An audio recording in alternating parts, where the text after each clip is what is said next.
All right, welcome. Today, we're going to break down the essential AI skills you'll need to really thrive, not just survive, in the 2026 job market.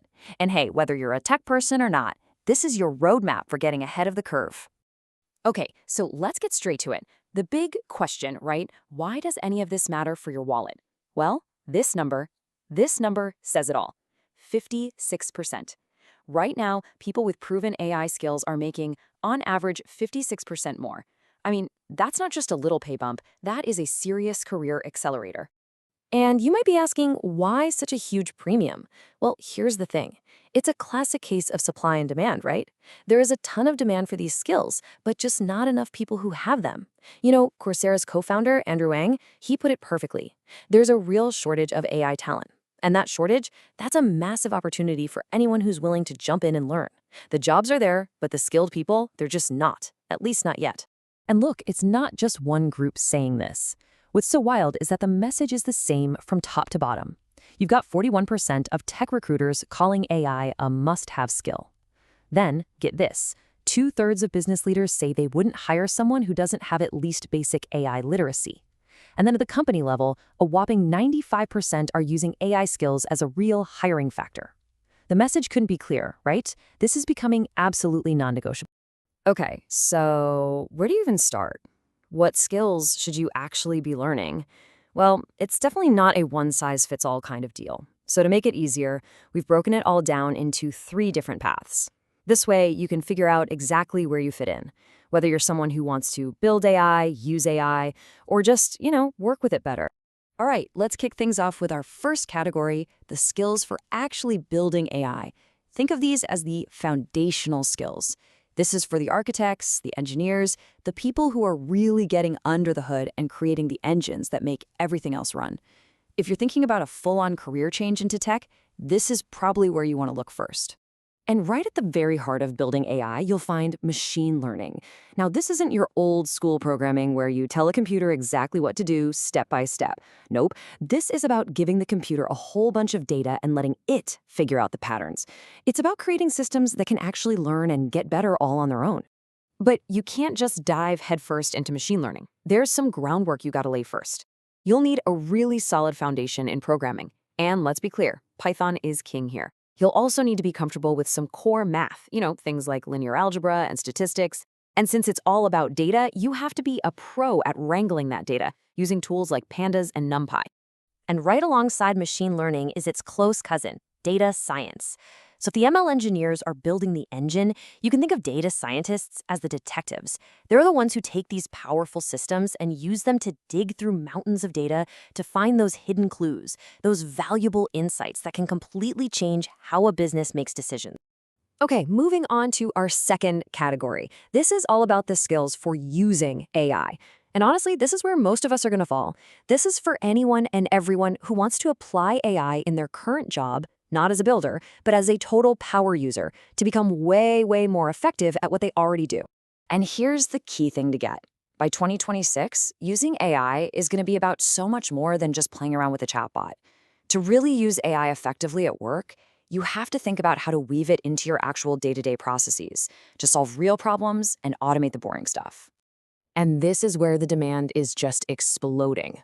I mean, listen to investor Mark Cuban. He says that every single company needs people with AI implementation skills.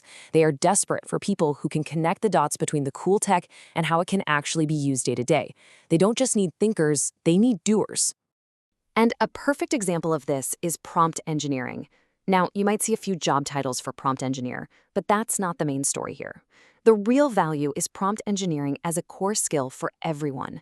It's about being the person, whether you're a marketer, an analyst, or a project manager, who knows how to talk to AI to get amazing, consistent, and reliable results every single time.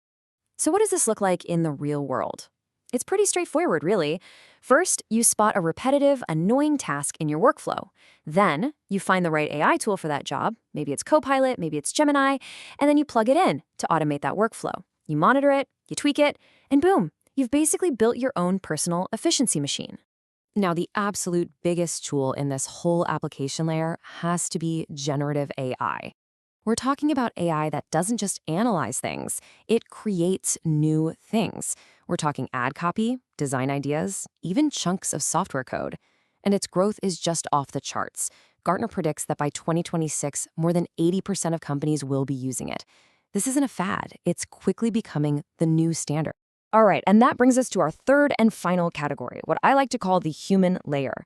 These are skills for absolutely everyone. This isn't about building AI or even directly using the tools necessarily. It's about how we as humans work alongside them effectively. And these skills are becoming must-haves for literally every professional out there. So think about it.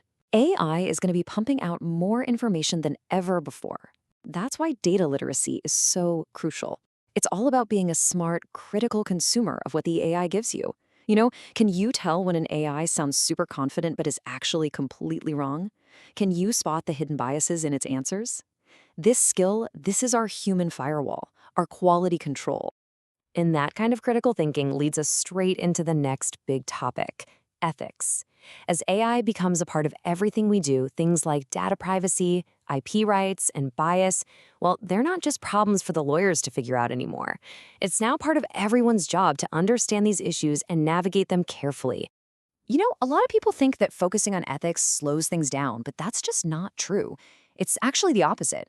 Ethical AI isn't a barrier, it's the only way to build real, sustainable innovation. Building trust with your customers and your team through these practices, that's what's going to make it last. The companies that get this right are the ones that are going to win. Okay, so we've talked about the builders, the users, and that all-important human layer. Let's bring it all together and talk about your path forward. Because with all this on the table, the real question is, where on earth do you start? Look, you don't have to become an expert in everything overnight. That's not the goal. The key is to just pick a starting point that matches up with what you want to achieve. Are you looking for a brand new career in tech? Then yeah, you should probably dive into the machine learning path. But if you just want to be way more efficient at the job you already have, start with prompt engineering. It'll give you a win right away. And please, remember this. This isn't just about learning to code. It's about something much bigger. The real goal here is building your digital agility. That's your ability to learn new things, to adapt on the fly, and to really thrive in a world that's changing faster than ever. That is the ultimate future-proof skill. So now that you've seen the whole landscape, you see the opportunities out there, there's really only one question left to ask yourself. Which AI skill are you going to learn first?